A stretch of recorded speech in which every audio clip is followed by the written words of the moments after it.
I'm yeah, loud and clear.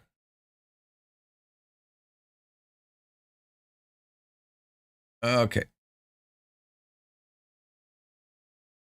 Show's running, so I'm starting the intro.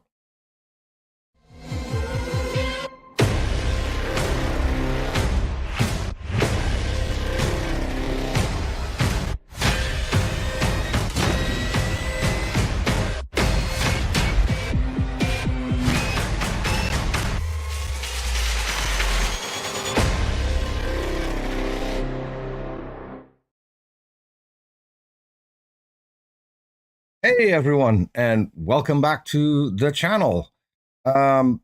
We have another guest today, and before we go to our guest, let me talk about this guy, Artie. Welcome back. Good to see you. Good to see you. Well, it's not good to see me. Just be honest. Good to talk to you again. I know exactly what you think. So you can't fool me. And we've got Carl in the background, as always. Yep. Always good to see Carl. Got a good tie on. Yeah, he hasn't changed his tie since last time, so need to work. It matches the background. Ah, okay. So our guest for today is someone that I came across on the show that we do on Discord, where we had a brief talk, kind of interrupted by someone else on the panel, but we won't talk about that. On Discord, he goes by Zammer, and for this show, we could call him Martin. So, Martin, say hello and do a quick introduction of yourself. Great. Can you hear me? Am I able to be heard? Yes. Yeah. Oh, great. So it's good. Great. Yeah, I'm Martin. Martin's my real name. Zammer, I guess that's like my internet name, my Discord name. I'm hoping to start a YouTube channel as well. So there's that in the making. Yeah. Hello? Oh, I was muted. Oh. So Right. Okay. what I didn't get to ask on Discord. So you are a believer, if I'm not mistaken. Yes, I am. Yeah, I'm specifically Christian, but yeah. Specifically Christian. Okay, so the first question we always start out with is, what do you believe, and more important, why do you believe it? So can you talk a little bit about that? Absolutely. So what I believe, I believe, I do believe in God. I think that there is good evidence. I suppose everyone's got their own unique or personal interpretation of God. Yeah. Why do I believe God? Why do I believe in God and Jesus Christ? I think Jesus Christ is kind of like the center point for human existence, and everyone should emulate Jesus Christ, and I think he's a really good example. Yeah. So one thing stands out for me. You said everyone has their own interpretation of God, but if God exists, isn't it then impossible to have an interpretation of him? Or is that right? Yeah. No. Well, I mean, that's true, but I guess we're talking about subjective truth and maybe objective truth then. So I guess objective truth would be independent of kind of like a human interpretation or anything, right? Something that is subjective would be kind of exclusive to the individual, and that's probably where the interpretation comes in. I don't know. Yeah. It might help. Someone in the side chat, Deviant Outcast, also asked that already. Okay. Are you a specific denomination, or are you non-denominational? And right. And what I'm curious about is when you said because of the evidence, what kind of evidence are we talking about? Right, absolutely. I'm actually, I would probably say, you see, I was actually born part of the Church of England, so I'm that branch, if you'd like. So there's that. I still somewhat have connections to the Church of England, so that would be Protestantism, I believe. Now, though, I would say probably non-denominational. I think it's kind of muddied the waters, so to say. Everything's just merged together, and there's no sort of coherency. That's what I find has happened. Yeah, yeah. Okay. And so when you talk about evidence, can you talk a bit Oh about yes, that? yeah. Right. Yeah. No, of course. But then again, it comes down to like each interpretation, right? So some people might have, evidence that could be, somewhat different to another individual. So again, the evidence for God, my evidence for God, I would say, is probably um, yeah, like perhaps maybe human exceptionalism, you could say. I think that's kind of like a good way to go about it. I actually do believe like there are these exceptional factors to humans which kind of separate us from other animals, right? Although that's kind of disputed in science, but yeah. Anyway. Okay, that maybe it's me, but I there wasn't anything about evidence for a god in all of that, or Yeah, did I I miss that? apologize. Oh, That left me as kind of alert too. It was, well, humans are somehow exceptional, noteworthy, and no, of course, yeah. No, I'm actually thinking about those things. Yeah. So probably you could say like the power of speech, right? The power to kind of allay our thoughts, if you'd like, and I guess you could say like most animals do that.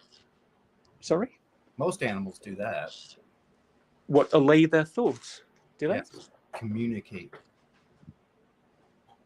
Yes. Yeah, I think that's demonstrable, especially among mammals. Oh, is it? I'm not really aware of that, if you want the truth. Really, are they like able to like have they got like the capacities similar to humans or something? And can they Well, if can you they express them? Oh, sorry. That's not what she if said. if you've ever owned a dog, you'd probably know. I mean, can see one wagging its tail right behind Artie. That's not Artie's tail, by the way, for the people who are looking. But Right. Yeah. Mine's an Yeah. entirely different color. yeah, so Of course. Of but course. there are a lot of animals that can communicate, and quite well Yes. actually. And with humans.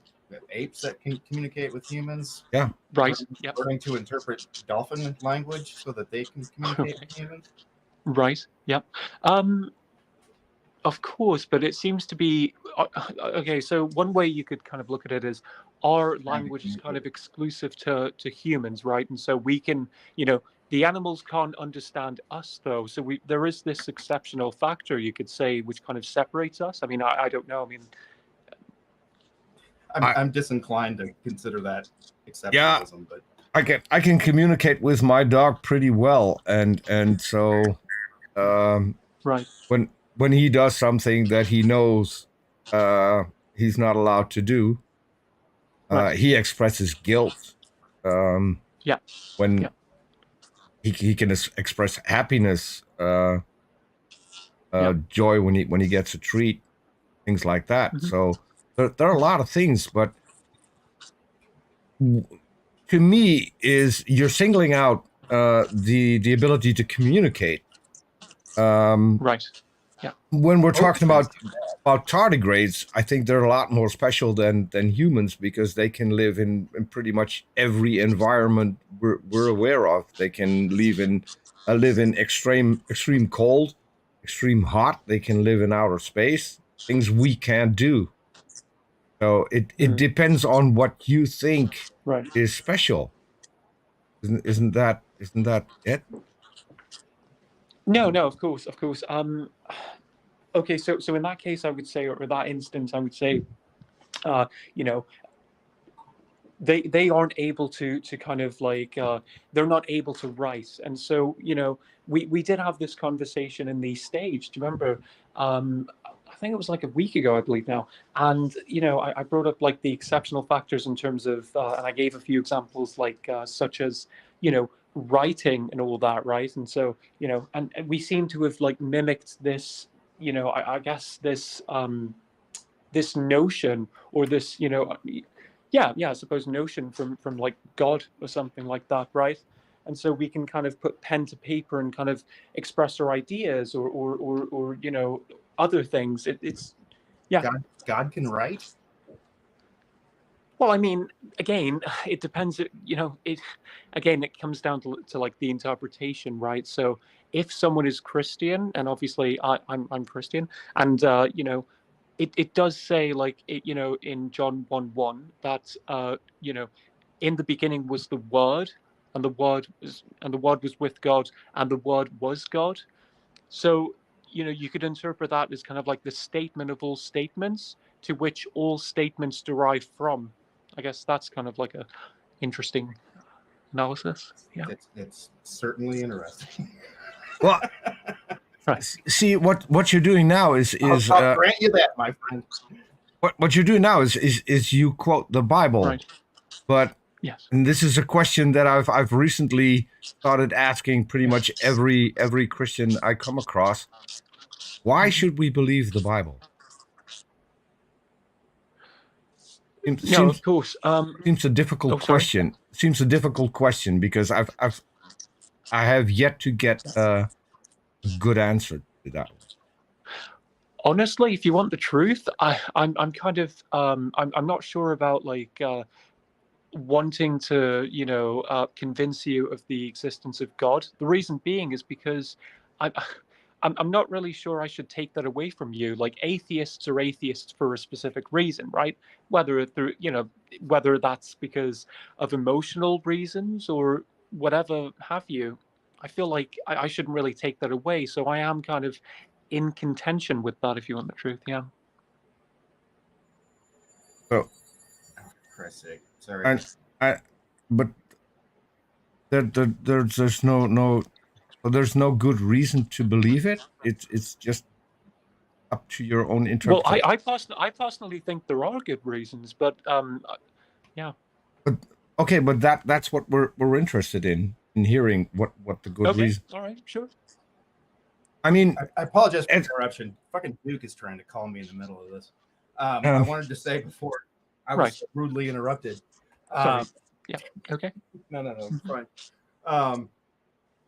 Oh shit! Now it's fucking left my brain. Who was trying to call you? Who was trying to call you, Duke? I appreciate the fact that you're not out trying to spread the word, rather than you're just trying to share your own perspective of why you believe what you believe, and I absolutely respect it. I think I think if more people who had beliefs. See, I live in the United States, and I live in Indiana, of all places, which is right dead center of Mike Pence country, former vice president. Okay. Lunatic, anti-abortionist coward. Right. Yeah. So I'm a little all too familiar with the ramifications of being surrounded by people who. I mean, Indiana still has a law on the books that if a landlord can refuse to sign a lease with an atheist, the fuck? Right. Okay. No, of course. So that's what I'm saying. I want you to know that I appreciate the fact that you have no interest in that, at least apparently. Well, I mean, I could share some. I could share a few convincing arguments if you'd like. Yeah, sure. So we'd love for that. I don't expect to be convinced, and I'm quite certain you don't expect us to be convinced. But that's a good starting point. Absolutely. All right then. Okay, sure. So essentially, I was actually writing a few notes down. I've got a few arguments here, and I'll just get them for a second. Sorry. It's kind of like an extension of the conversation I had with Peter on the stage. That was 1 week ago. So what is your interpretation of the word conception or to be conceived? Yeah, so You mean the zygote? that was the thing that threw me off. Right. Yeah. Conception is basically when the egg is fertilized by a sperm cell. That is it. It's the first stage of a pregnancy if it's viable. Or could be one of seed germinates.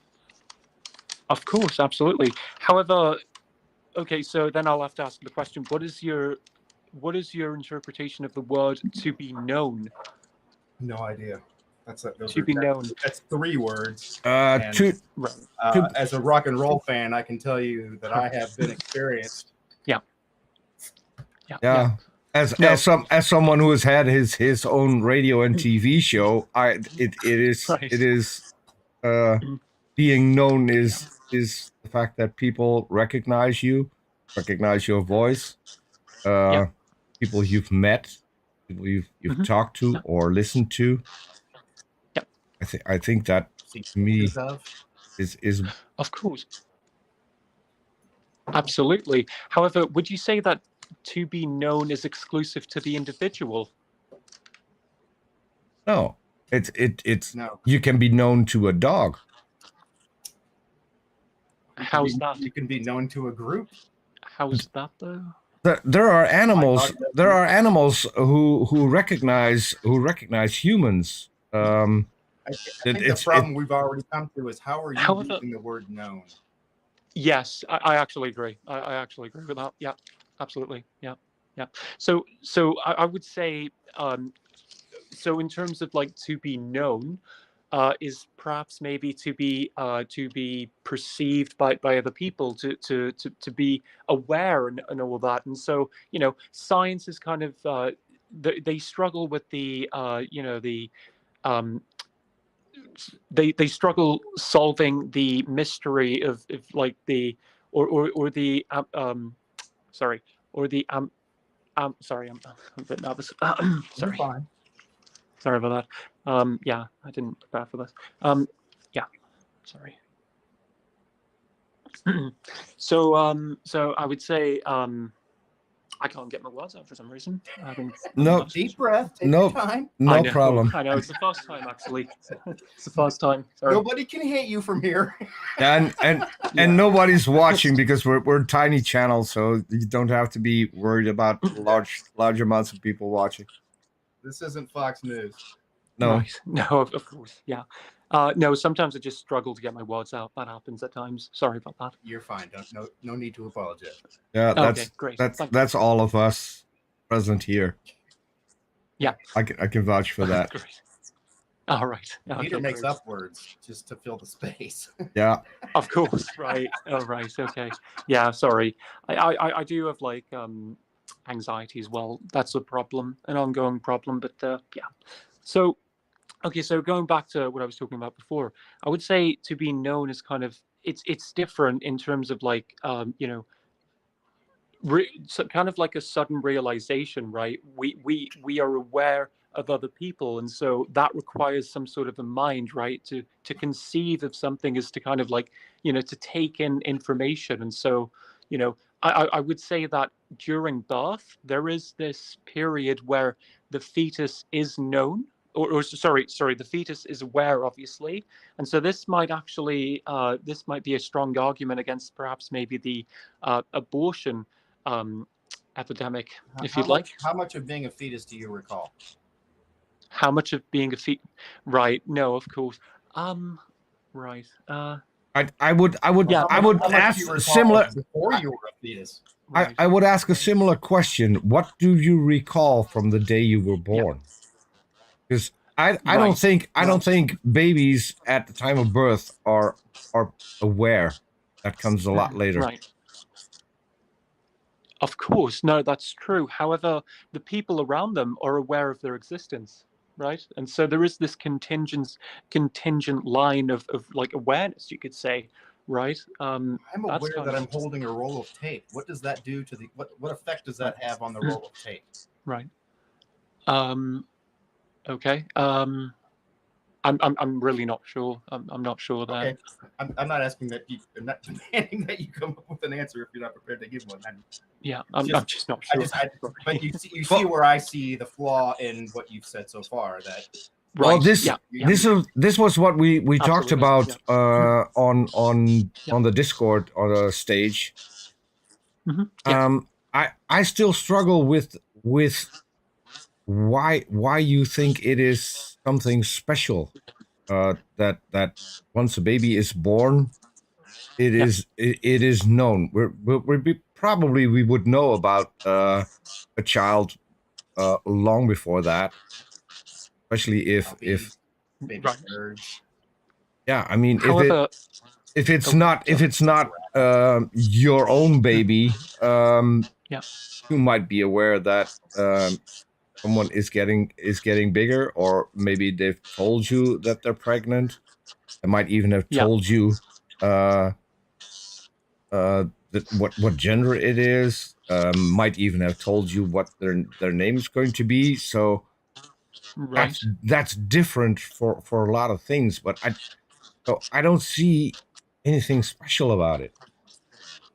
It's a fact of life. We reproduce, so Yeah. obviously babies are going to be born, Mhm. and Yeah. some aren't for several reasons. Right. Absolutely. However, no, that's true. But I mean, again, this kind of lends into like the hard problem of like consciousness, as science is kind of actively wanting to solve this mystery of consciousness, right? What gives Every rise to? Oh, animal is sorry. conscious. Sorry. Every animal is conscious. Every animal with a brain, anyway. Absolutely. But okay, so are you of the So that's the opinion? level of consciousness you're talking about. Like Sorry. Yeah. the fact that birds have a are conscious. That is Yeah. also derivative of the influence that you've seen deigned upon humans. I would say it's a different type of consciousness. I would say I don't think they realize, they're not really aware of their existence, are they? I mean, they're animals. Survival instincts suggest that they are. Right. Oh. Right. Of course. Well, I mean, could I just ask, how would we know that if we're not the animal? How would we know that? Well, we know they're aware of their existence. Let's use birds. We know that birds don't fly into trees because they're aware of their bodies. We know that birds will eat in order to not die because of their awareness of their bodies. Right. Well, I would say they've got like a spatial awareness then, right? So they've got like they have to be aware of their body. Their sense that they might have a sense of who they are as a bird, but they have a sense of the fact that they are a bird, and they have some idea of what they look like, and they are capable of navigating the world in which they live. Oh, so there has to be a consciousness there. If you take crows for instance, they can solve puzzles and extremely difficult puzzles. So they have to be aware and they make tools. They use tools. They turn sticks and rocks into tools. So right, of course. Birds do. I don't think birds do, but okay. Yes, birds do. But birds create tools, and crows make tools out of sticks in order to get food out of a stick it into something. Yeah, they get food out of a bottle using a twig. There's another thing. Watching some videos about ravens and crows. Yeah, they're fucking fascinating. They're scary as shit. And if you haven't done this, this is one of my things when I'm bored and I want to see something extremely funny. There are people that create entire tracks for squirrels where they have to solve a puzzle and get a step further, and in the end, when they've solved all the different puzzles, they get their reward, a huge amount of nuts. And they make these entire obstacle courses in their garden with trap doors and where they're flung off of a platform, and the squirrels figure all this out to get to the end of the obstacle course to get to their reward. I have actually heard that. I have heard about the squirrels and the reward It's a system. if you- I have fascinating heard thing to about watch. that. If you can haven't watch them- seen it, you can watch them sort themselves out from the athletes and the brains, because the athletes can do things the other ones can't, so they are able to skip that step in order to do it. And the really smart ones have figured out that if they do this like this, then they can skip those 2 steps. So it's a No, I've actually heard that. Yeah, I've heard about the that. squirrel thinks. Yeah. So that's a good point. That is a good point. However, I would say that's more so navigating their terrain or their environment, I would say. And so it isn't, but I'm not really sure. Are you of the opinion that that is intrinsic and that is kind of not like fundamental? But it's not just navigating their terrain. They have to solve puzzles in order to get from point A to point B.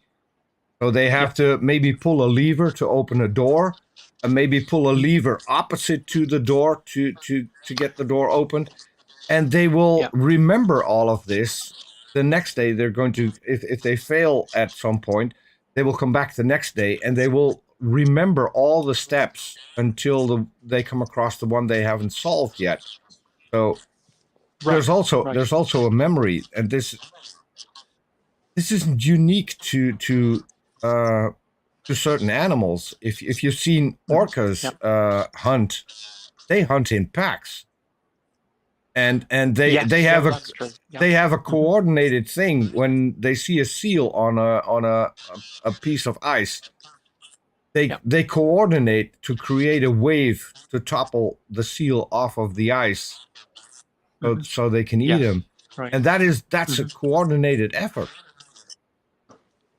No, of course, but those are like that's kind of a good and it's point. not instinct. It's not instinct because there are different tricks that they learn from other groups while watching other groups hunt. Right.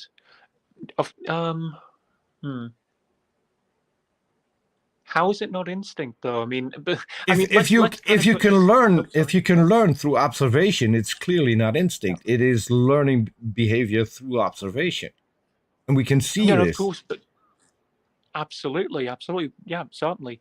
However, I would say the difference there is, I mean. It's, but then again, I've kind of asked other people as well, like animals, they've kind of got their, 3 instincts, but then I'm not really sure how many instincts.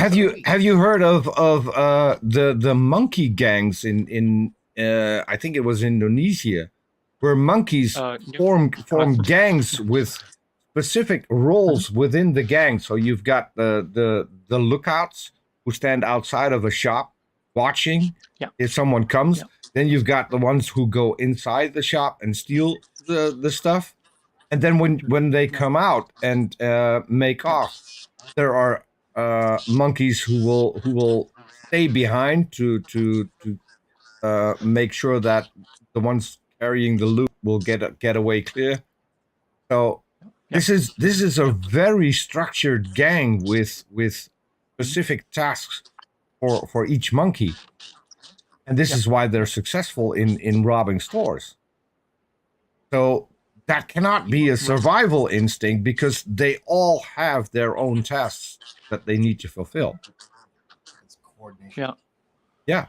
I personally have never heard of that. But I could somewhat see what you're saying. But you could apply that to any animal that hunts a pack. And it's the same thing, different day, except that no 2 days are the same. Right.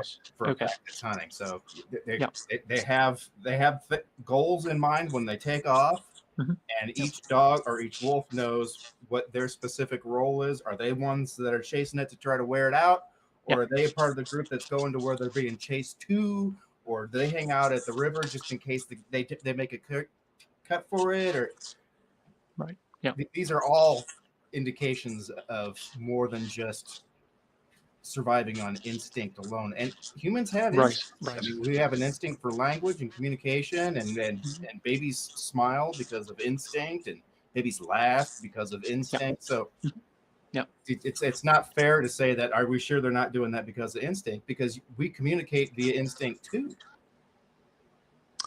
Of course, but okay. So what I'm kind of advocating is or I'm kind of putting the idea out there is it's a different type of instinct. It's not like it's not animalistic, is it? We're human beings. And oh, sorry. The fact that we show our teeth when we're happy is pretty fucking animal. Right. Okay. I'm not sure what to say to that. Sorry, I didn't mean to be so aggressive by it. Right. Okay. Yeah. Right. But it's true that animals show teeth. And you're still muted. Animals show their teeth for different reasons. Humans do it to show appreciation or to show that they're happy or whatever. Yeah. But that's still an instinct, and it's absolutely animalistic. Now, one of the more prevalent animalistic instinct is what we call Paradolia, where we see patterns, where we see faces in things. No, like the thing that is right behind Artie. It looks like a face. It's not a face. It's a smiley face, but it's a really simplistic way, and we see a face in that. And that is because we've got pattern recognition, which was passed down as an evolutionary benefit. Because if you can see patterns, you might be able to spot a predator early, and that might save your life. And that is still. For Forrest Gump, this image wouldn't exist. Something interesting there, though. Could I just add? What about pattern seeking in terms of like? I guess you could say like navigating the stars and all that, or maybe because I think back in I'm not sure which era it was, but probably like quite a few hundred years ago, I would say, probably thousands actually, depending on your interpretation and how old the Earth is, right? But yeah, I feel like that's not what it depends on. Right. Yeah. Right. Yeah. I don't think Noah's Ark has aged a day. Of course, yeah. Again, everyone's got their own like personal interpretation of certain things, how old the Earth might be, and whatever have you.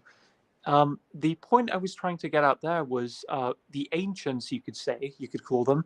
They used the stars to navigate the oceans. So they looked at patterns, celestial patterns, right, to navigate, for navigation just in general. So I think that's different. So that's kind of like a good example where we're kind of using, we're going out I guess moving away from the boundaries of nature, I suppose. Where I literally thought you were going to talk about how birds migrate when you started talking about celestial navigation. Well, what's interesting there is birds, right? If you've ever seen them in the sky, when they actually flock together, they create like a vector shape. Probably depends not all on the birds. kind of bird, but yeah. Exactly. I was just going to say not all birds, right? However, that's like intricate design. That is like I don't know because how it's aerodynamically efficient. It's funny you should say this, because this is not only behavior that we see in birds, we also see it in fish. And last night I did a show with Jackson Wheat. And Jackson Wheat talked about how fish are able to do that. That has to do with their ears. What evolved for us into our ears. Well, that is the gills, right? The gills. No, ears. No, the ears. Ears. They can feel the difference in pressure on one side of their head to the other. Yeah. Well, they've actually got ears, do they? They have membranes that function like ears. Yeah, what evolved into ears for us, the basic form is what fish use in order to school. And so for birds, it's probably something different, and I'm not sure what it does in birds to give them that ability. But we just because it's easier. Depending on the scientists you talk to, we know quite a lot about that already. It's generally large birds that form would you call it, vectors? Yeah, like a vector shape in the sky. I've actually seen it. It's Yeah. generally large birds that do that because they displace more wind as they fly, and it's aerodynamically advantageous to be off the wings at that angle for every bird going back. And that's why you'll always see any bird that deviates is flapping its ass off to try to catch up to the other ones, because it's so much easier to fly like they're flying. It's like NASCAR. Well, neither one of you know much about NASCAR, but it's like being at a super track where all of the other cars are blowing this huge hole in the air, and you can fly right up their ass until you get to their ass, and then suddenly all things change. Right. Okay. Right. Yeah. Perhaps. Maybe. However, I'm pretty sure they use the magnetic sphere, don't they? Or sorry, the magnetic field, the Earth's magnetic field, don't they? We don't really know that. No. That we do we do know that the pole flips. So if that's what they're using, every few thousand years, all the birds fly north for the winter. Yeah, and so what the example Artie gave, where you see birds flying in a V shape, that has to do with using less energy. If you're flying in that way, it's also easier for the birds in the back to fly. The one on point needs to spend more energy, and that's why they trade places during flight. Right. Yeah. Okay. So it's more efficient to the bird. Yes. Yeah. So they naturally formed that because it's easier to fly in that position than any other position. So it's not. It's right. They might have flight school. I mean, they do teach each other how to fly, but I don't think they necessarily feel the need to teach them. It might be an instinct to fly as easily as you can, and when you see other birds flying with a lot less effort than you, you're going to try to figure out why, I think, which is another one of those that's kind of a way you learn a thing. Yeah, no, of course. Yeah, absolutely. I mean, once the first wheel was made, it was all downhill, if you know what I'm saying. Right, yeah, of course. Absolutely. Yeah. No, that's true. However, yeah, I'm just thinking about that. I think so going back to how the birds navigate, and so perhaps maybe, robins kind of they're, I'm not sure which direction they fly, probably north actually, the robins, right? And that's kind of just they just come out during the winter, so they hibernate. Well, I'm not sure if they hibernate specifically during other months, but I know that they obviously come out during the winter. Going back to certain birds creating like a vector shape in the sky, right? That seems like intricate structure. That, I mean, of course you talk about like the instincts and all that. However, again, going back to our experience as human beings, I don't know how we can know that because we're not birds. And so it's almost as if there's just this gap of a gap of knowledge, if you'd like, right? I mean, obviously we might think that we know how animals function or operate, I suppose, depending on certain circumstances, but that's just a bit troubling to me. I don't know how we can know that. I mean, surely we would have to be the bird, right? So there is this individual factor. It's really easy because we can study bird behavior. We study all kinds of animals and their behavior. Right. So and then when it comes to as we talked about the flight pattern, we can make simulations and see whether or not a certain pattern is beneficial to the birds, and that's how we find things out. I mean, we do that through science all the time. Quite recently, someone did a lengthy study on meerkats and found out that meerkats have a language, and when a human is approaching, the ones on the lookout can actually warn there's a human coming with a yellow shirt and blue trousers. They can actually distinguish certain things, and we can pick that up in their language. But we're getting further and further away from Right. What I'm struggling with is what does all of this have to do with the existence of a god? Because all of the explanations that we find when we study things like this Right. is Yeah. either from an evolutionary path back, or it's learned behavior based on intelligence of a certain animal. There's Well, no what's interesting? Oh, sorry. Yeah. there are no supernatural things going on. So animals can do specific things, and humans can talk. I mean, all of that has No, already been explained. of course, but something I'd like to add there. What's interesting to me, I was just thinking there, aren't we imposing our like limited human interpretation onto the onto the animals and their behavior? Aren't we kind of imposing? We're expecting them to do something, and so No, we kind of. Oh, okay. no. If No, you're doing I think there's truth in that, but I don't think you're doing any less by Oh. making claims about a god. so Well, it's just here's interesting. Oh, here's sorry. here's a difference. When you're doing science and what I call pseudoscience, and I think what they call Yeah. creation science is pseudoscience, because you don't Right. you don't start out with a goal and try to see how you can get there. You Yeah. make observations, and your observations lead you to a conclusion, which is entirely different. And that is what we do when we study animals, when we study human behavior, because there's a lot that we don't know about human behavior. I mean, for Yeah. instance, why is Artie wearing glasses and looking in the camera so distinctly? No one Right. knows, but he does it. Right. Yeah. Makes you think I'm looking in the camera. Yeah. Yeah, that's a good. I mean, point. but so that is how we study things and how we figure things out.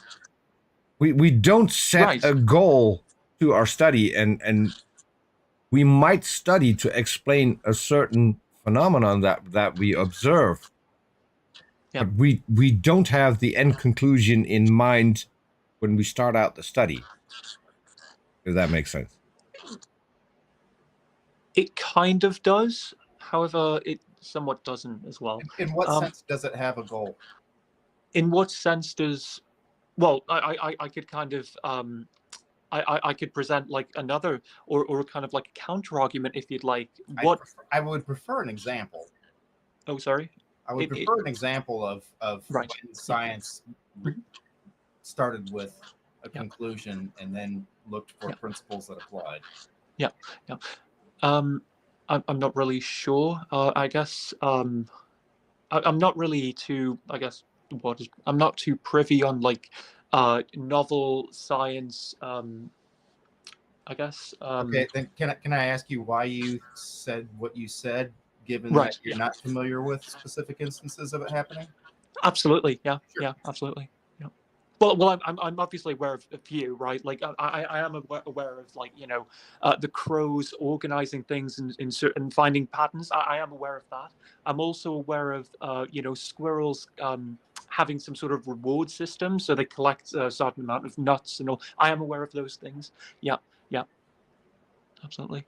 I would say the other ones. I'm actually, truth be told, I'm not aware of the other things you spoke of. Like, so for instance, you mentioned something about the what was it? I think you mentioned something about the whales, how they actually gather together and try and. I think Peter was. Oh, sorry. That was me. Yes. So, yeah. Mm-hmm. Yeah. I'm not really aware of that, how whales kind of gather in kind of like a pack or kind of like a group, and they try and what is it? They try and they knock a seal. Move the seal. They knock the seal the off of a piece of ice. When there's a small piece of ice floating in the ocean, the seal can get away from the orcas to jump up on that particular piece of ice, and then the orcas will. Dolphins. Yeah. Well, it depends how big the iceberg is, doesn't it? So it's those are smaller pieces, but then the orcas will create a wave Yes. that will topple the piece of ice and knock off the seal, or even flood the entire piece of ice. And I'm not knock- aware of orcas. I am aware of, I think, Dolphins. sea lions doing that with penguins, I Have you believe. seen dolphins Penguins. go after entire schools of fish by blowing bubbles in a ring as a Right. pod Yeah. around, Mhm. and then they just swim through it and eat as many as they can on their way through Yeah. until everybody's fed. That's again, that's what I'm saying. Yeah. Most mammals communicate, and most mammals communicate effectively and in some detail. Mhm. And Right. and Okay. right. Right. Animals that have long lives have long memories. That was just that's not a coincidence. Absolutely. Yeah. No. Of course. Absolutely. No. That's true. That's true. Yeah. That's a good point.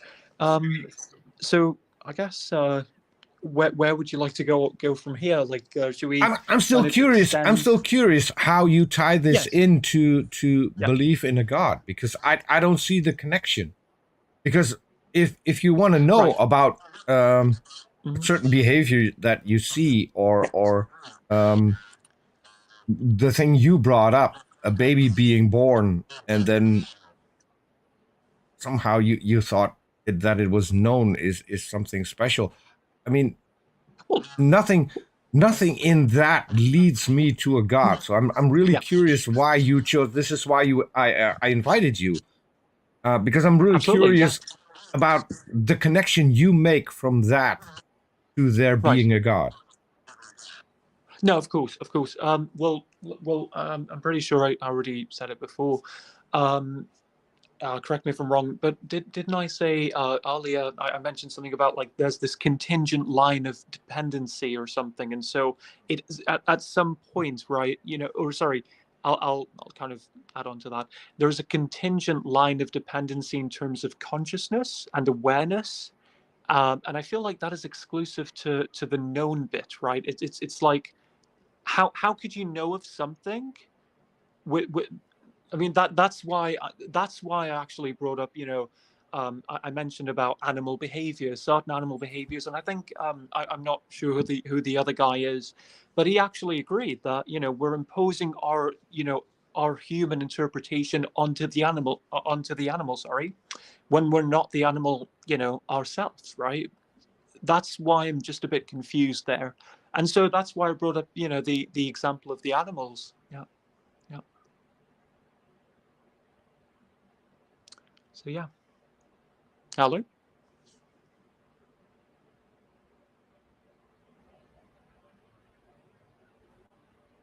Peter. Oh, sorry, I was muted. I said I'm still Right. I'm, Keeps I'm happening. still I'm still curious Yeah. how that Mhm. this ties into a god. That's the part I don't Well, get. Well, put it this way: if we're imposing our human interpretation onto the animal kingdom and everything there, right? That Mhm. must mean we have some sort of, you know, there's a factor about us which allows us to impose those things, right? So declaring things. So, for instance, right, making Hang on. declaration. Oh, sorry. Yeah. Can I ask? I'm not comfortable with the idea of what did you call it? Well, Imposing. yeah. So imposing our human interpretation onto the animal kingdom. Imposing Yeah. an interpretation. Well, a human interpretation onto the animal kingdom. Yeah. No, I understand what you're saying. Right. Yeah. The only Sorry. time I can think of that in my life Yeah. Yeah. is when I was reading Shakespeare and the teacher was telling me what Yeah. Shakespeare meant when he wrote what I just read. Right. How are you using that Yeah. phrase? Okay. Right. No, of course.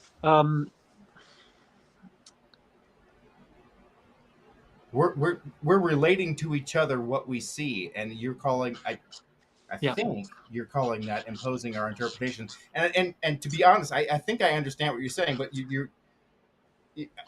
I think you're talking about a different thing. Right. I'm going to let you try to clarify before I embarrass myself by saying what I think you might be thinking of. No, of So course.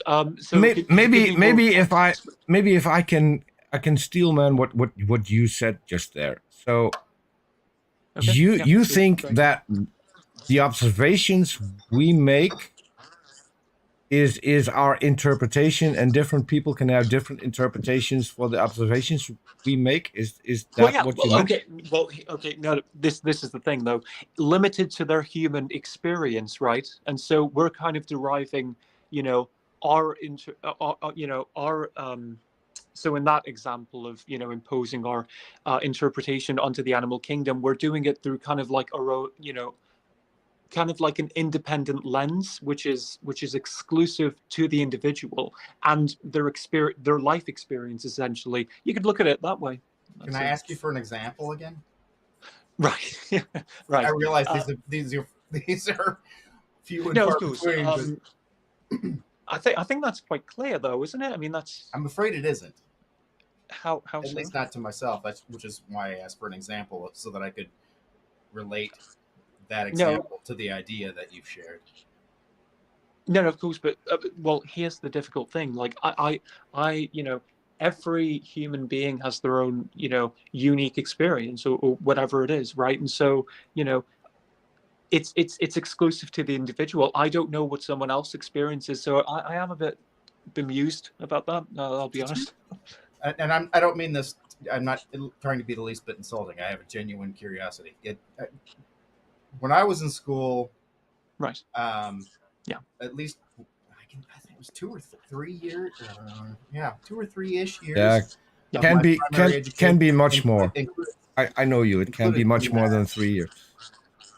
fuck up. Included science, where I was literally following the format of how a,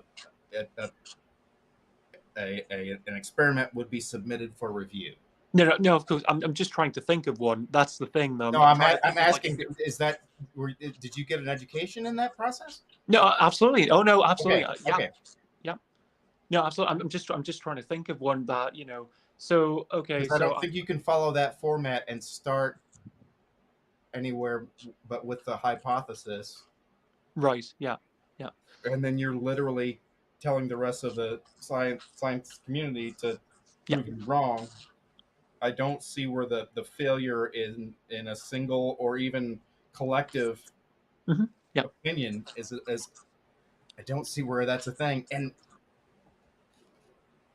How, I'm no, but I'm I'm starting to genuinely learn that you're probably a creationist. yes, I am. Yeah, Yeah. that's I- staggering to me, and I apologize for that being such an obvious disappointment, but it is. Okay. Right. Yeah. Well, I really don't know what to say. Don't apologize for it. I just had Peter was quite held a lot of information quite close to his vest, and that was among them. Yeah. Mhm. Um, Right. Well, it doesn't change. It doesn't change how I feel about you. As in a all person, honesty, I didn't right. I didn't ask this question before. Not when he was on the stage. I don't think that anyone asked that question of you, Martin, when you were on the Discord stage. Which question? Could Whether you or be specific? whether or Are not you you were a a creationist? creationist. I don't think anyone I think asked that question. But no. You're actually right. It was me who said I'm actually Christine. Yeah, you're correct there. Yeah, yeah, you're correct. Yeah. Okay. Well, I got that impression by the comment that you made about depending on how you interpret the age of Noah's Ark, and I'm like, what? hmm Who am I talking to? Is Ken Ham in here? Where's No, all- of course. Is there a movement behind me? Right. Yeah, absolutely. and this and Yep. it does explain a few things, because Yeah. if you, let's say you want to learn about a Yeah. certain thing, how do you go about it? Where do you start? Well, no, of course. But the thing is, though, I actually feel like creationism doesn't really correlate with accepting the possibility. But then again, I mean, again, this is the tricky thing, right? And so a lot of people assume that evolution is just cut and dry as it is, right? It's kind of It's it's a fact. established. There is this Yeah, established fact. it's Oh a no, fact. don't get me wrong. Oh sorry. Oh Yeah. no, absolutely. Don't get me wrong. This is where the differences kind of come into it, right? It depends on the amount of time which evolution is required to actually take effect, right? And the amount of evolution as well, I guess you could say, which would take effect, right? So it would. So that's where I'm kind of in sorry, So I'm Okay. kind of okay, in let me disagreement No, there. you have set me up for exactly what I wanted to say.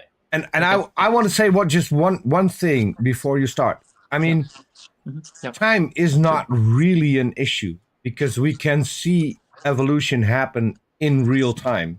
We've seen animals develop a completely different digestive tract, for instance, within Yeah. our lifetime. So Okay. Could you give me some examples? yes, the So I Italian could the look into Italian it? wall lizard. So what happened with Okay. the Oh, Italian wall lizard is they have a population on an Really? island. They took You wanted to drop this Oh. little nugget in the middle of right before I said something, and now we're getting a story about Italian lizards. I just wanna short. This is going to be short. So there's This is this like you lizard. telling a joke. It's going to be worth it, I promise. But we're in for 10 minutes. Okay, right. Absolutely. Yeah. okay. You go first. We can get back to the No, Italian. fucking, you already started. You already went first. Finish Okay, it. Tell me let's- about these goddamn lizards. It's really easy. So these lizards live in Italy on a certain island. What they did is they took the lizards and put them on a different island, where it turns out that the food that they're used to isn't available. Yeah. So they were eating other animals, and now they had to adapt to, I think, to a more a plant kind of food. So because they couldn't digest plants, they had to develop a different digestive system, which happened over only a few generations, and that Okay. made them adapt to their new environment. So it depends on what you Well, look for, but time is not always an issue. And so I'll give you back to Artie before he gets really mad and never wants to talk to me ever again. Oh, God. Okay. That's probably not going to happen today. Because he took so much time, and I would like to hear you reiterate some things. Yeah. Sure. So you said that there's a question of the amount of time needed by evolution in order to achieve what most of us believe it has achieved. Is that right? Yes. Yeah. Correct. Okay. So correct me when I'm wrong. I insist. Kinds are a thing. Yeah. Yeah. Okay. So you yeah, do sorry. you believe that Mhm. Noah had two of every kind on the ark? Yes. Yeah. It does say that in the Bible. Yeah. Okay. Correct. So you think? Yeah. Okay. So how much time do you think that evolution actually needs to achieve the biodiversity that we believe accept that it has? How much time do you think that should take, or would take, or might take, or? Absolutely.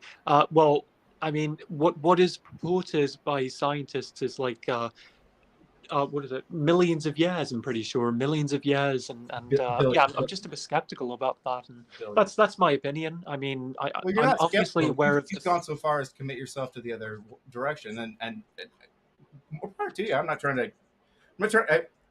I apologize for saying that I was disappointed that you're a creationist, because that is way more insulting than I intended to be, and you've been nothing but cordial and friendly.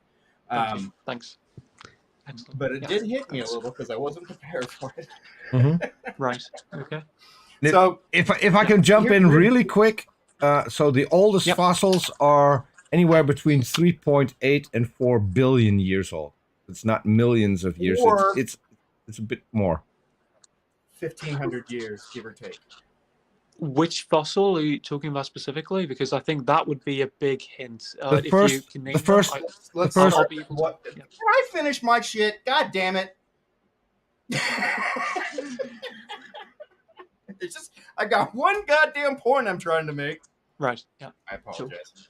It's all right. That was directed at Peter, not yourself. Yeah, Of course. we do this all the time. my Pay no first attention. question was, how Okay. much Right. time does Yep. does evolution need to achieve the biodiversity that we see? In your best estimation, in whatever, how much time do you think it would take? And science says that it's taken Yeah. Millions of years. Right. So it's your interpretation that it has taken billions of years to achieve this level of biodiversity, if evolution is true. Right. No. Okay. So correct me if I'm wrong, but they say that human beings evolved from some sort of common ancestor which existed 300,000 years ago, I believe it was. So that's our evolution, right? That's our evolution. What's interesting there is I could go back to what Peter was saying before. He said that the oldest fossil is 4.2 between billion years? 3.8 and 4 billion years. Yeah, okay, 3.84 billion. Right, so I was close. I said 4.2. But you're all right. Yeah. I mean, what's a few years between friends? Changing, I suppose. Yeah, exactly. Yeah. What's a few years between friends? Okay, great. Yeah. Well, what's interesting, could you name those fossils, and are they, sorry, do they happen to be related to human beings, or are they our ancestors? Yes. Because I think that would be very interesting. So necessarily they're our ancestors. Interesting. They are our ancestors, but I couldn't name any specific ones. I work with Alan Ra. He has this photographic memory of everything. He could easily tell you several fossils that are that old. I can't. I'm sorry. That's not really my thing. No, absolutely, that's true. But, let me ask, if you could name them, how would that affect you? Well, put it this way, it would be very intriguing, and I think it would be quite telling. The reason being is because we're deriving our exclusive human experience to something that is identical in a sense, at least. So I could use the example of, as you said before, the most so that's the thing, right? Okay. Well, here's the thing. Here's the thing. Maybe we're going off to a sidetrack that we can even skip. Because if you want to talk about evolution, I can set that up for you. I also work with Jackson Wheat. If you have any questions about evolution, that would be my go-to guy, and he's always more than happy to have a creationist on and talking about evolution, explaining whatever you want explained. So, absolutely, yeah. I think Artie's question was a really good one. If I could name a fossil, what? That is the question you asked. Why did you ask for that if it wouldn't change any of your opinion?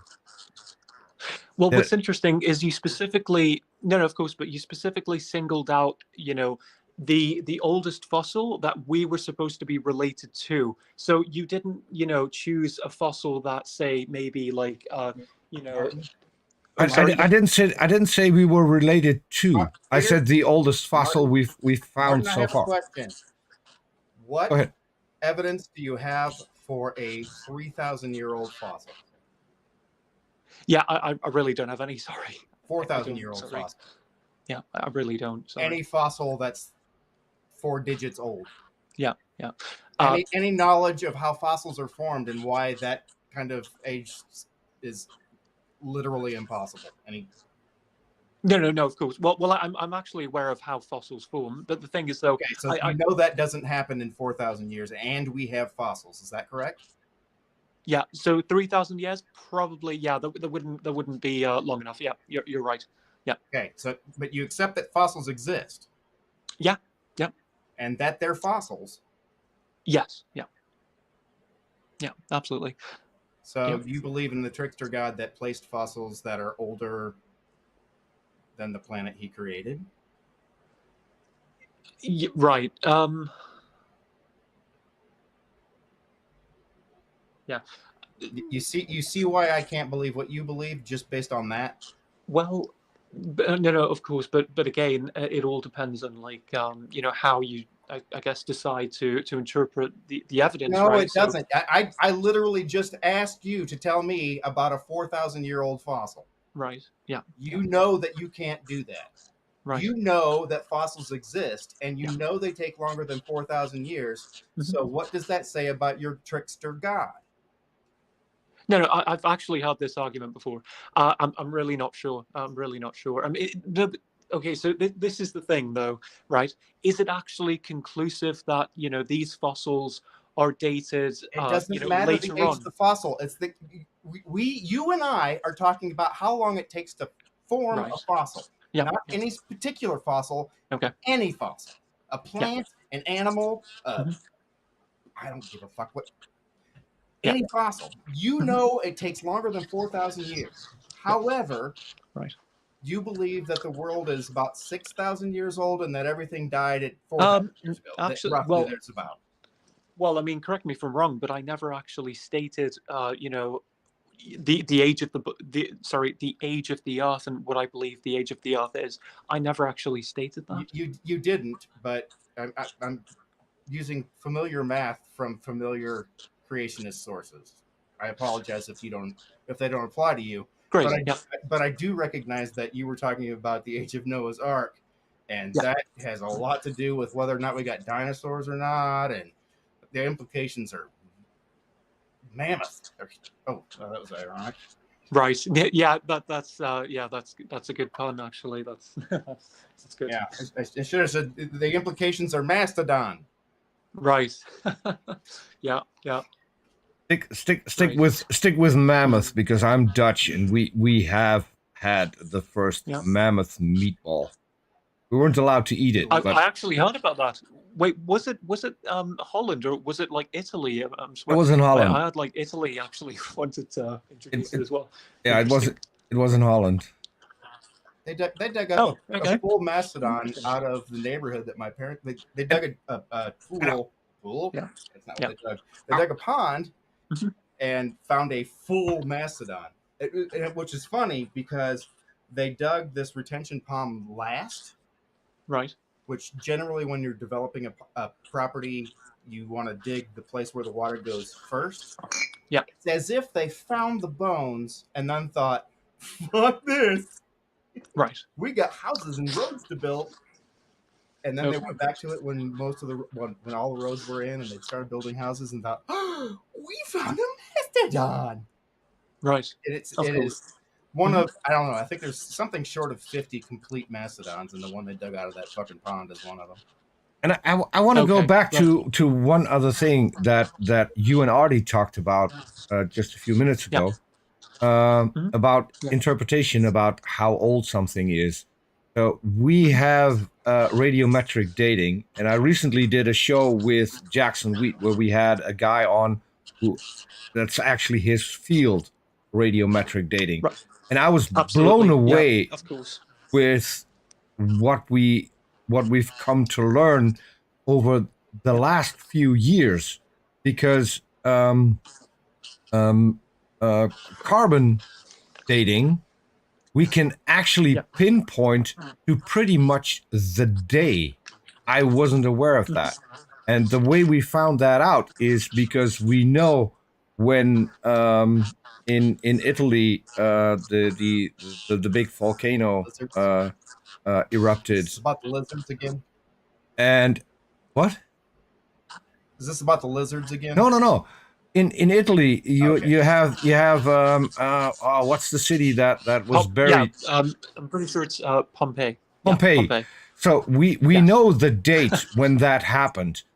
More recently, we know when people started testing atomic bombs in the U.S. And because of how many bombs testings there were, they can see the difference in the dating system because it's affecting the dating system. radiometric dating system, and they can go back to exactly when they started with atomic bombs, when the first atomic bombs exploded, and because we know the exact days. Infer the rest going backwards from Yes. there. So I was not aware of this, but this is how accurate radiometric dating can be. Well, that's just carbon dating. That's not. This was carbon dating, but the older methods also. So all of the methods overlap at least partially. So when we want to know a certain date, we can use different methods of carbon dating, and they will all converge on a specific date. I didn't realize that it worked like endocrinology. That's the way you're describing it. Is that it is? We know that this tree died on this point, and that this has got it, and it just goes back. And every form of carbon dating has its own falsifying method to see whether or not it's applied correctly. So there's a lot. If you want, you can go back. I'll look it up for you, and I'll be more than happy to share the link to Jackson's show. Because it's really fascinating. Sorry, I could look it up later on. I don't mind. However, I've actually got a question. Go ahead. Yeah, I've got like an interesting question. Is there kind of like a limit or kind of like a cap or is there, is it possible that maybe radiocarbon dating can't go past a certain point? Yes. Carbon dating. Carbon dating back to about 50,000 years. How is that what it is? 1,000. Okay, 50,000. Yeah. What is it? Carbon 14. That's carbon dating, is it? Yes. That's just the one isotope of the one element. Yeah. So we test with different isotopes for different ages. And this is where, and this is what makes me mad, because you will hear stupid creationists like Kent Hovind say, well, they date the rock by the fossils and the fossils by the rock, which is incorrect. What we do have is, by now, because of our dating methods, we know that there are certain fossils that only span a certain time. So if you find fossils in a specific rock, you know that it is within that time. If you find a different fossil, it's easier to know which kind of dating method you need to use in order to get the correct date. Okay. And there are more things. It's not just fossils. There are more things that they use for the dating system. Right. Okay.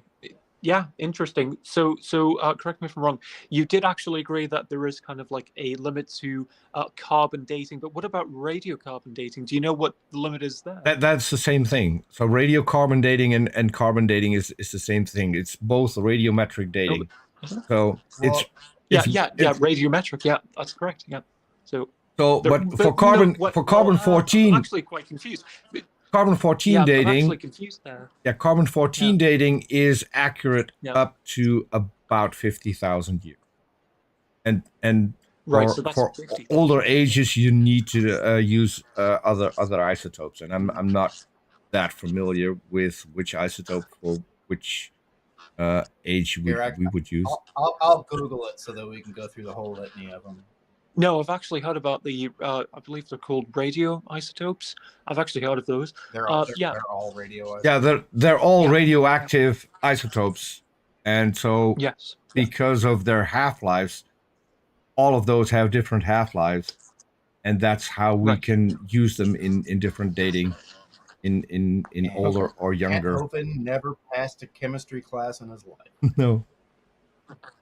I would even go, having talked to him, I would even go as far as saying he hasn't passed any class. But that would be me. Well, no, he's capable of animal behavior. No, of course, but I mean, this is the thing, though. I mean, this is where I'm confused with. If you want the truth, right? So if a creationist were to accept evolution and what you mentioned before about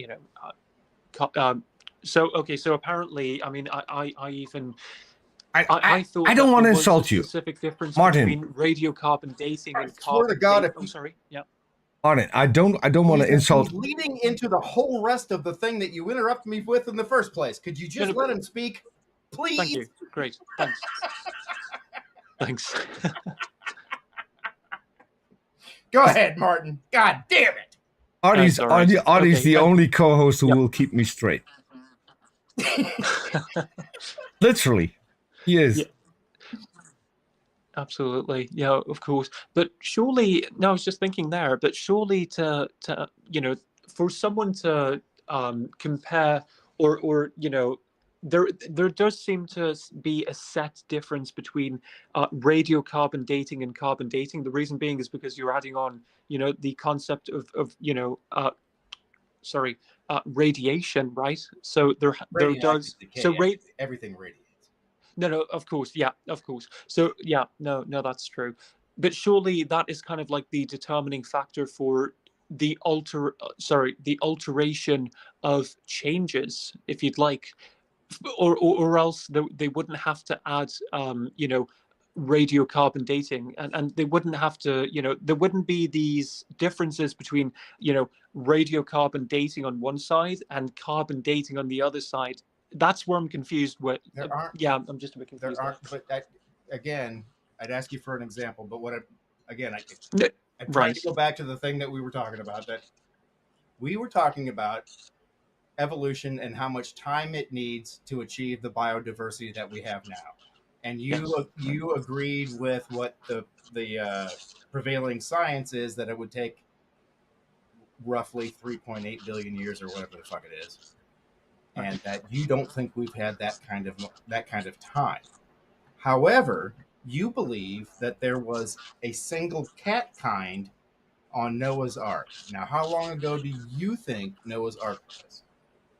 How long do I think Noah's Ark was? Probably. How long ago was Yeah. Well, I certainly don't think it was billions of years, right? Which Sure. Scientists have purported. I don't think it was billions of years, or millions of years even, actually. Okay. Right? Yeah. No, I actually don't think it was. Evolution supposedly happened, or our evolution has been happening for billions of years. All evolution Millions of years even, There's right? no Because you have to count. You have to factor into account, before. Can you give a time? Can you give a time frame for Noah's Ark? I believe. Can you give a time frame for Noah's Ark? No, of course. I was just adding everything up in my head, because before our supposed evolution, which kind of stemmed from abiogenesis, you had, cosmic evolution and kind of. Okay, hang on. This has gotten into a gish gallop, and that's the first time I've ever used that. I'm just a bit confused. No. This is why I said, forget evolution. Yeah. Can you give us a time frame? When did the flood happen? How long ago was that? Right. Well, the flood, I would say perhaps maybe like a few thousand years ago. So maybe like I don't know. It's definitely within thousands. I don't think it was millions of years, right? I think, although other people would disagree. When you say a few thousand years, are you going with what, let's say Ken Ham says about 4,200 years ago? No, not specifically. No, I mean, although I watch Answers in Genesis, I don't really. Was it longer ago? There are some things I actually disagree with them on. Yeah. Okay. So how many animals were on the ark? My one fucking question. Right. Okay. Yeah. Great. How long does it take us to go from a singular cat kind to what we have today? How long would it take to? I actually think cats are kind of. No, of course, but okay. So this is the confusing bit again. Can you kind of? So what determines a cat, right? So it's obvious, unusual characteristics, Feline. right? So. Villainous. Yes. Yeah. No. Of course. Yeah. Okay. Yeah. A feline. Yeah. That's right. But that implies that there are these specific characteristics which they actually fulfill, right? You want me to look that up? No. Okay. No, I'm happy to. If the answer to that question is right in any way contingent upon how you answer the question, I will look that shit up. I'll look it up on AIG if I fucking have to. Right. Okay. Well, I mean, I can just look it up. That yeah, sure. Yeah, I'll look these things up later. Surely. Absolutely. However, no, of course. I'm just thinking. Like, I actually think cats are within their own classification, right? Okay, let's pick something else. I had an easier question, Artie. I had an easier question. Is there a fish kind? Because that would really fuck us up. But is there a fish kind? Hold on. Let's stick to the ark. So, Martin, do you agree with answers in Genesis that there were about I think answers in Genesis had 14,000 different animals on the ark? Not specifically, no. I don't agree. However, I do believe two kinds were taken on board, right? You would have to have like a male and a female. The reason being is because how else would you have, you know? Yeah, but how many kinds did they have on board? 14,000? Sure. Or was it more, or was it less? I'm not sure. Sorry. 1,400. 1,400. No. 1,400, or even less. So, do you think there were more or less? Yeah, probably more than 1,400. There would have to be. But can you give an approximate number that you would think? Not really.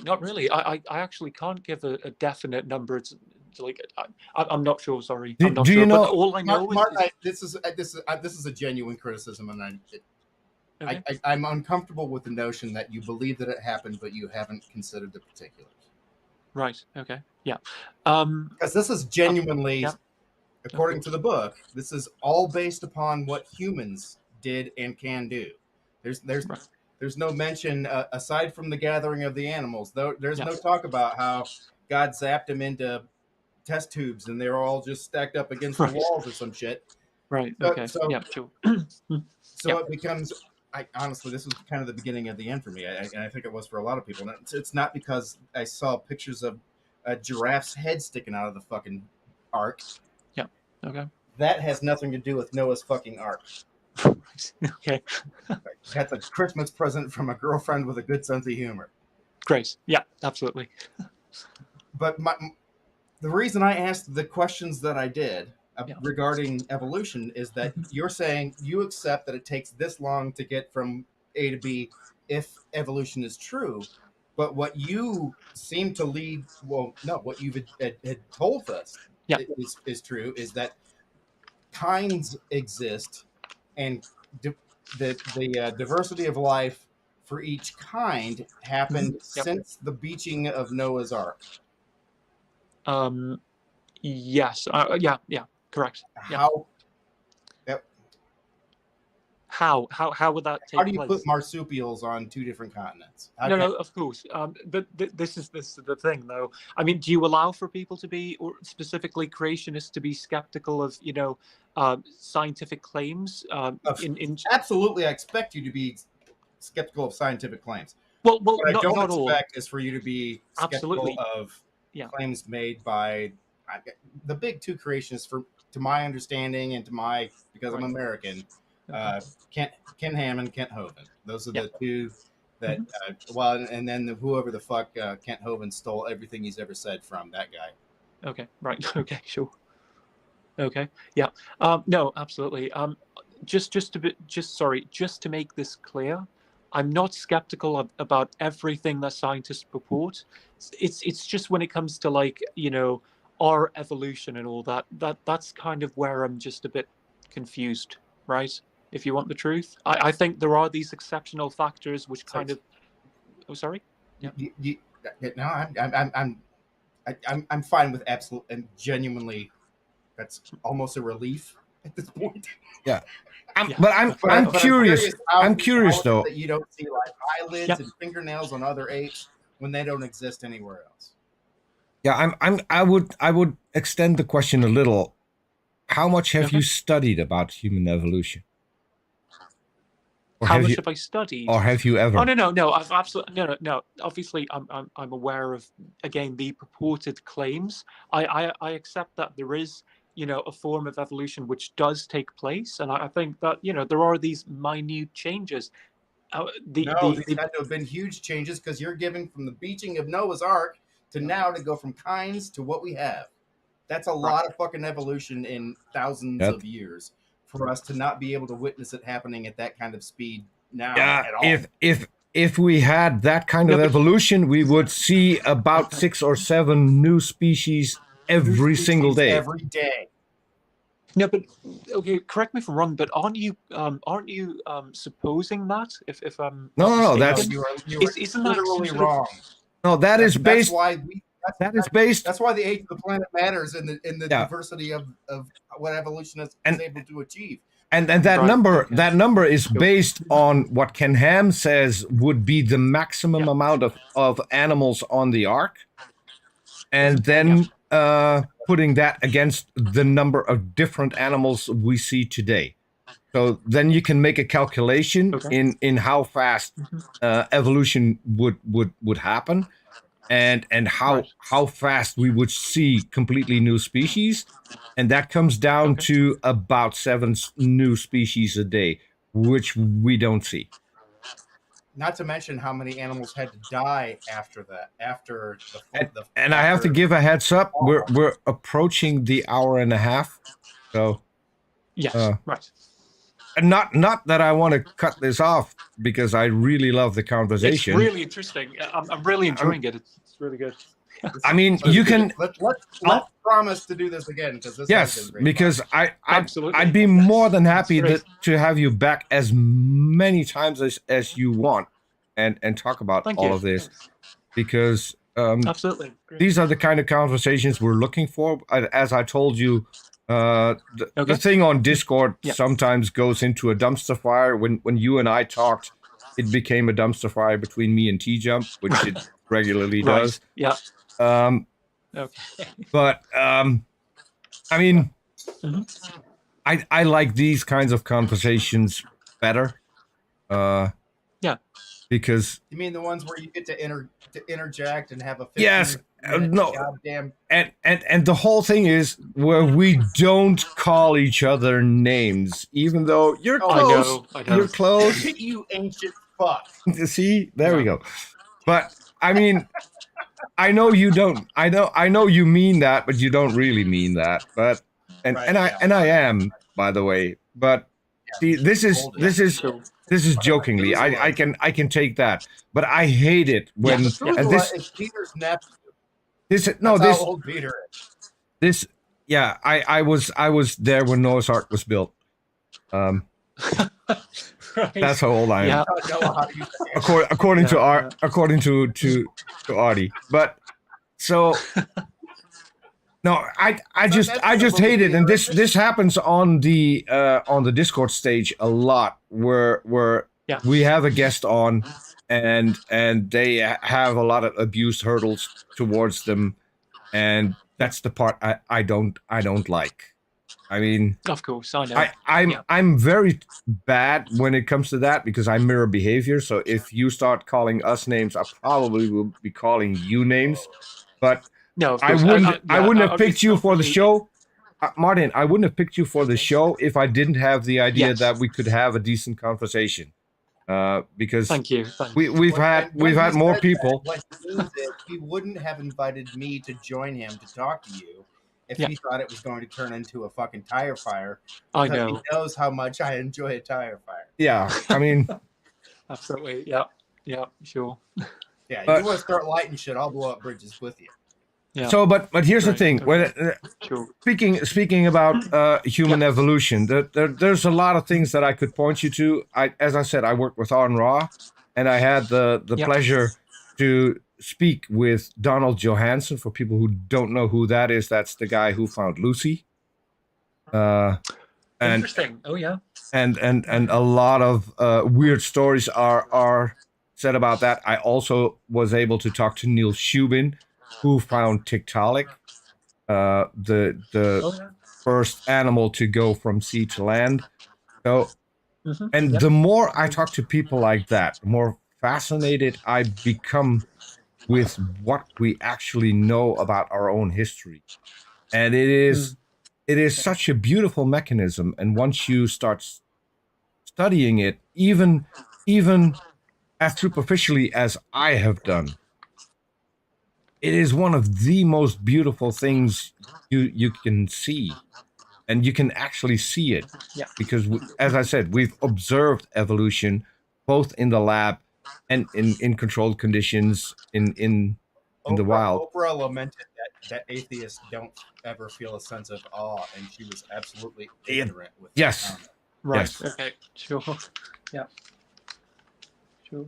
Because here's the thing, and I don't want to have this come across as an insult, but if someone were to tell you that cars run on water, Yes. and you would not accept that.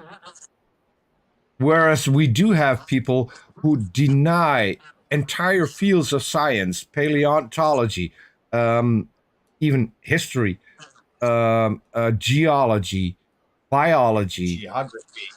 genetics, geography. All of those fields you have to deny to become a young Earth creationist. And that to me is mind-boggling. Why people would do that. I'm not here to convince you that God doesn't exist. Although I'm fairly certain. Yeah, it somewhat sounded like it. If you want the truth, I was supposed to be the one who brought good arguments and ideas which kind of lend into the idea of the possibility for God's existence, and all I've been met with is just this backlash, and it's, well, difficult. you say backlash. We could very well describe what you've done as backlash, but that's not how we perceive it. No. Okay. Right. Okay. Interesting. No. What we need to do is we need to have an interaction and see whether or not the claims that we make hold water. Yeah. And so we didn't get to talk about God a lot during this conversation, but I'm fine with that because I still think it was a really good conversation. It was. Really enjoyed it. It was very good. Good. So I'm glad you enjoyed it. Thank you. Thanks. Well, as I said, I didn't have to yell at Peter more than once. We did. And now we've got Beamsy in the chat telling us that hydrogen fuel cells are cars that run on water. Go away, Beamsy. No, they're not. They're hydrogen fuel cells. Yeah. You have to separate the hydrogen from the water. Well, don't make me smack you in the throat. I will come through this fucking screen. Yeah. Artie, keep in mind, Beamsy lives on a part on the world that doesn't exist on the flat Earth. He lives in Australia, so what does he know? I mean, sorry, just he's slow. Sorry, he's another friend, by the way. Don't think that I'm just insulting someone who's in the chat. But look, I have been to Australia, and what I know about Australia is what they do is they take you out over the ocean, they fly you around for 14 hours, and then they land in Cuba. Right. Yeah. Sorry. Just to be clear, I'm not a flat earther. Let me just put. No. Sorry, not a flat earther. I already got that. I'm accusing Beamsy of being a flat earther. Yeah, because I can. Celestial navigation, and we know that that's not possible on a flat Earth. So. Yeah. Well, I did miss, and I want to apologize to the people in chat. Down your neck. I did miss. I did miss a lot of questions from the chat because the conversation was interesting, and I didn't see a way to get the questions in at the moment they were asked. So I apologize to the people who did ask questions. Hey, old fucker, write them down. I don't have to write them down. I have the chat right here. I have it right. Well, I can't wait for us to use the chat as the fucking notes for the next conversation we have. That ought to be stimulating as fuck. Well, so we can't because our usual format is that if Martin wants to come back for another show, he gets to decide what the topic is, and he's not going to tell us what the topic is until we're live. So questions from the fucking chat we didn't get to. I know. No, that's going to be the third show then. God, I hate you. Seriously, from your neck to your hat. I'm trying to create content Great. here. Okay. I'm trying to create content. As much shows What do I you think I'm doing? Is this acting? Yes, you always do. Where's I mean- my bucket? Yeah. Mm-hmm. Okay. It's But- not in here. I can't do it. I really like the conversation. As I said, we're on an hour and a half, so I really want to end the show. I'll give you the last Absolutely, word, yeah. Martin. Anything you haven't said yet that you really want to get out? Well, I've just got a few questions, really. Actually, just one question. What would you say was the highlight of the show, Peter? Ooh. I honestly couldn't say. If I had to say one thing, is that we could have this conversation without any of us getting cross or getting annoyed or whatever. Right. We had a decent conversation. To me, that's always a highlight. When we can have a show Excellent. with a guest like you, I Yeah. think that helps. We've had Mhm. dumpster fires Great. on our channel, and Right. they really hurt when you have a small channel like the one we have, because when you then Yeah. invite guests who would be really interesting to talk to, they will say, well, I watched, because I always send people a link and say, check us out, and they will always go to the shows that are probably not the best. Right. Okay. And then Yeah. and then they will refuse to come on because of how a certain guest was treated. We had a dumpster fire with Right. my dear friend Robert and I. We had a guy on, Yeah. and he knew exactly how to trigger us, and that went really bad. Robert is one of the sweetest people on the fucking Yes. planet. Yes. So, Yeah. I mean, it happens, but this is why I now screen guests, and I only want people on the channel that we can have a decent conversation with. We don't have to agree. We probably won't. I'm convinced Yeah. that the biblical God doesn't exist and cannot exist, and I'm probably Yeah. not going to Okay. convince you of the same position. Actually, I think if the same could be. I think the same could be said for both of us. I think Yes. the chances. Yeah, I mean, the kind of confusion here, I would say, where the confusion lies here, even, is the fact that I'm not sure I'm going to present any good ideas which kind of lend credence into the possibility for God's existence, right? And I Mhm. feel like that that could be applied vice versa as well. So Yeah. I don't know. I mean, You- I you am asked me- trying, but you asked me about a that's highlight. the doubt that I have. I just Yeah. thought of what the highlight was, and that was Okay. when I talked about human evolution and Yeah. about the Italian wall lizards. Both times you said, I will look that up, and I will check that out. That to me is a highlight. Okay. The reason Honestly, we do these things If there's is, anybody that's not going to go look at these fucking lizards, yeah, I mean, Jackson did a really good video about it, and it was my request, if I'm not mistaken, for him to make that video. Okay. So, but Oh, right. if what we try to achieve with shows like this is we want to make people think, and we want to have people on that make us think, if that makes any Right. sense. Absolutely. So, No, and absolutely. I think That's we true. Yeah. succeeded at least in that during this show. And if you have questions, I'd be more than happy to pitch you any links. If you want to know more about evolution, I'll be more than happy to set up a conversation between you and Jackson Wheat, who knows a lot more about it. Okay. the chat, if you have questions, leave them in the doobly-doo. Peter's going to look them all up. He's going to write them down, and we're going to talk about them next time. Right. Okay. How great. about no? how about my fully aware- co-host I'm look fully them aware all of up and write them evolution. all down?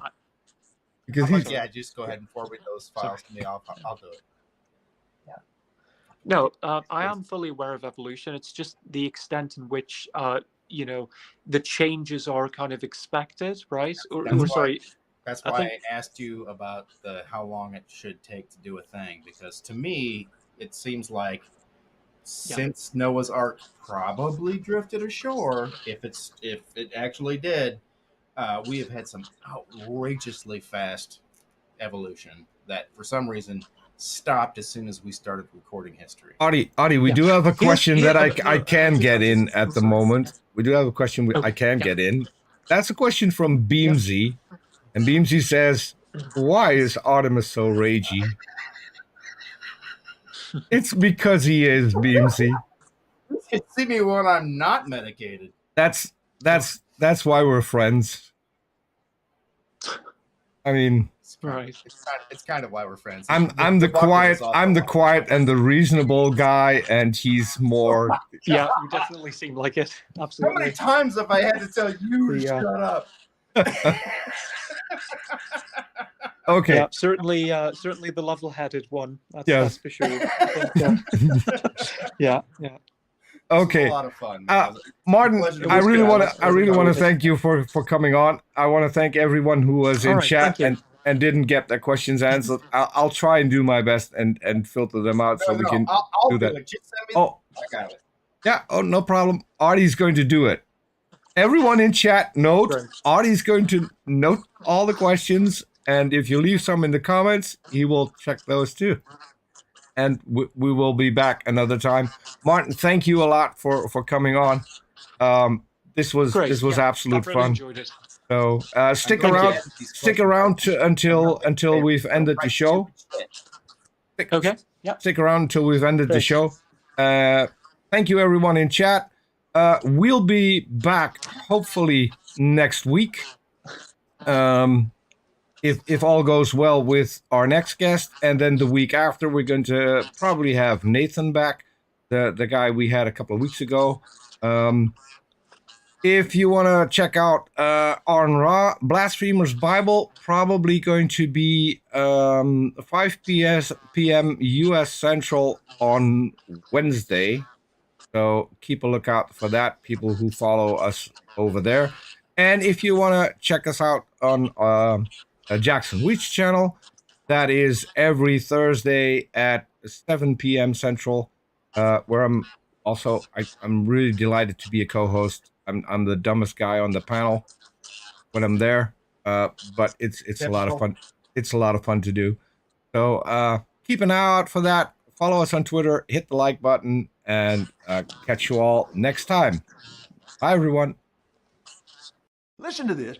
Our visitors watched almost 18 you can't hear this, Martin, but this videos on YouTube. I'm telling you, praise God. Can you imagine that's our outro, and I'm really happy that he was willing to wear one of our shirts. Now listen, if you have not subscribed to YouTube channel, do it right now. Do it today. Yes. And all you have to do is click the big red subscribe. But I really like the conversation, Mark. Share our channel with your family and with friends, because it takes all of us working together to spread the word.